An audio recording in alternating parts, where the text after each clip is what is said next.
Jepang tumbang di depan publik Indonesia. Ini bukan mimpi sobat, ini sejarah futsal kita. Bayangkan dari imbang 3-3 masuk extra time dan di sanalah mental Garuda menghancurkan Jepang. Hei hei hei hei Asia, dengar baik-baik. Indonesia baru saja menghabisi raksasa futsal Jepang. Jadi saat Jepang power play, justru Indonesia yang mencetak gol pembunuh. Malam ini Indonesia Arena berubah jadi sejarah 5-3, Jepang tersungkur, Garuda terbang menuju ke final. Sobat-sobat, sebelum kita kupas lebih dalam review match semifinal AFC Futsal 2026 antara tim nasional Indonesia menghadapi Jepang, kalian jangan lupa untuk like, share, subscribe, dan berikan komentar-komentar terbaik kalian sobat di video Papa Tola. Mari kita mulai. Baru saja selesai pertandingan semifinal AFC Futsal 2026. Ini bukan sekedar laga hidup mati, tapi ini adalah titik balik sejarah futsal nasional kita. Bayangkan kita mengalahkan Jepang di semifinal dan melaju ke final untuk menantang salah satu raksasa sepak bola atau raksasa futsal Asia lainnya, yaitu Iran. Indonesia tampil tanpa rasa inferior, bermain berani, agresif, penuh determinasi. Jadi kalau kalian yang juga tadi menyaksikan kemenangan 5-3 lewat babak tambahan, itu adalah bukti bahwa Indonesia bukan lagi kuda hitam, tapi memang sudah menjadi penantang serius kekuatan Asia. Kalau kita perhatikan sobat ya, sejak strategi awal Indonesia menekan, Jepang betul-betul ditekan. Sejak menit awal itu terlihat jelas dari high pressingnya Indonesia. Tempo dimainkan begitu cepat, berani duel 1 lawan 1. Membuat apa? Membuat Jepang tidak nyaman jadinya. Mereka tidak bisa berkembang karena pemain-pemain kita seperti Israr Megantara, Firman Adriansa, Yogi, hingga Samuel itu langsung berani menekan ya. Jadi Jepang yang biasanya tenang dia dalam build up, ini nggak ada kesempatan dia. Jadi beberapa kali Jepang kehilangan shape-nya. Dan ini sangat krusial kalau Papa tonton tadi ya.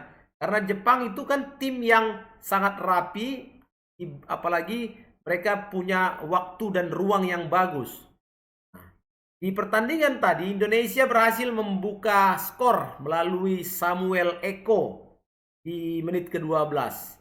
Ini menjadi apa? Turning point mental laga dengan tendangan kaki kiri dari luar lingkaran, eksekusinya sangat berani dan keputusannya sangat cepat. Walaupun tadi sempat dicek VAR karena ada dugaan pelanggaran dari Tabuchi ya, gol tetap disahkan. Dan keputusan wasit ini jelas memukul sedikit mental Jepang dan mengangkat kepercayaan diri tim nasional kita. Nah, sejak momen ini Papa Tola perhatikan Indonesia bermain dengan keyakinan penuh. Ditambah lagi di menit ke-23 gol kedua Indonesia lahir. Memang ini kesalahan dari Jepang ya. Bagaimana Takehiro Motoishi ya, itu salah antisipasi terjadi gol bunuh diri. Tapi gol bunuh diri ini juga berkat pressing kolektif yang terus dimainkan oleh para pemain timnas futsal kita.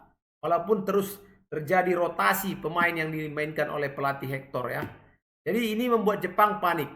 Harusnya dengan 2 gol tadi kita sudah lebih enjoy, sudah lebih nyaman.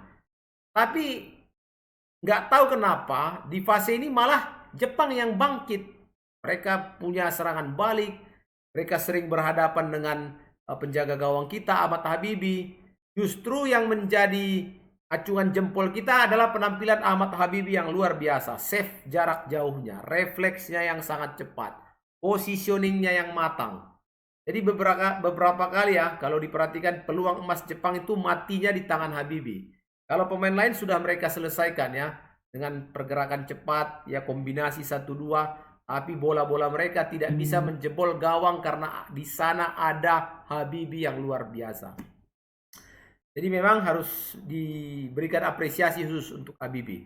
Di babak kedua Jepang bangkit ya, bagaimana dia memperkecil skor lewat Motoishi di menit 31, terus menyamakan kedudukan lewat kaptennya Shimizu di menit 35. Di poin ini ya, di kedudukan 2-2 ini tekanannya berbalik ke Indonesia. Ini kalau mental nggak kuat, Indonesia bisa down, bisa hancur ini. Tapi ternyata terbukti di pertandingan ini kedewasaan mental Garuda terlihat ya. Mereka tahu bahwa ada kesalahan yang dilakukan tadi sehingga Jepang bisa menyamakan skor. Tapi ketenangan mereka untuk tetap melakukan permainan yang baik, yang bagus, akhirnya berbuah hasil saat finishing keras Firman Ardriansa ya. Ini berkat kerjasama 1-2 dia dengan Samuel Eko. Gol ini memang bagian dari transisi Indonesia yang sangat cepat dan efektif karena Jepang terus melakukan serangan-serangan. Nah, dengan skor 3-2 harusnya kan ini sudah jadi kemenangan kita ya. Tapi bukan Jepang namanya juga kalau dia patah semangat. Tidak, Jepang juga memberikan perlawanan yang luar biasa. Setelah tertinggal 3-2, 2-3 ya, Jepang memainkan power play. Nah, ini ciri khas futsal modern ya, bagaimana strategi ini menghasilkan penalti setelah handsballnya Iqbal. Dan Shimizu lagi-lagi berhasil mengeksekusinya dan skor menjadi 3-3 hingga waktu normal. Inilah titik di mana tekanan mental Indonesia dan Jepang menjadi luar biasa. Karena bagaimanapun saat terus-menerus leading, memimpin disamakan sampai habis waktu. Ini di hadapan pendukung sendiri, Garuda ya, timnas Garuda, timnas futsal Garuda kita sudah mulai nih harus mewanti-wanti di babak extra time. Tapi memang ya, akhirnya dengan permainan yang sangat tenang, Indonesia kembali menciptakan gol melalui Reza Gunawan di menit 44 di saat ada kesalahan passing pemain Jepang. Reza tanpa ragu melepaskan tendangan keras. Indonesia unggul 4-3. Belum lagi kemudian Jepang karena sudah tertinggal kembali memainkan pola power play. Ya. Dan di sini Indonesia mampu membaca dan mengintip kapan terjadi kesalahan. Saat Jepang melakukan kesalahan, disitulah Dewa Rizky masuk dan kemudian mencocor bola ke gawang yang sudah kosong.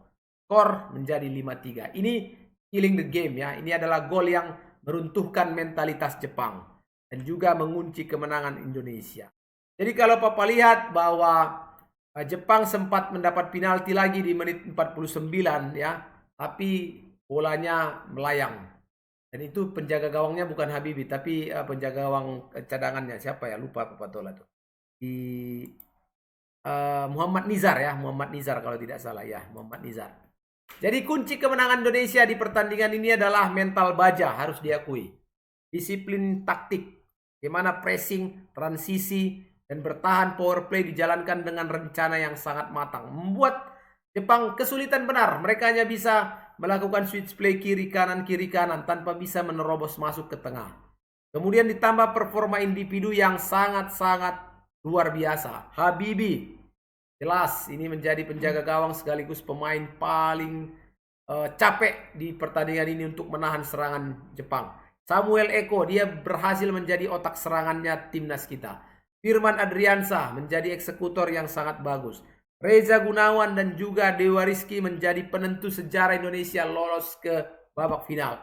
Dan jangan lupakan juga kapten kesebelasan Muhammad Iqbal, walaupun dia harus mengalami handsball dan melahirkan gol penalti bagi Jepang. Tapi dari semua pemain-pemain tadi, ini menjadi keputusan pelatih ya yang sangat tepat, membaca momentum, kemudian tidak panik saat Jepang memainkan power play dan melakukan rotasi pemain dengan cepat dan tepat. Terima kasih untuk pelatih Hector, luar biasa. Jadi secara overall kemenangan 5-3 atas Jepang ini bukan keberuntungan ya sobat ya. Ini adalah hasil kematangan skenario taktik strategi yang dimainkan oleh pelatih dan diimplementasikan dengan baik oleh pemain di lapangan. Jadi ini merupakan hasil dari perencanaan, keberanian, mentalitas, dan kualitas permainan.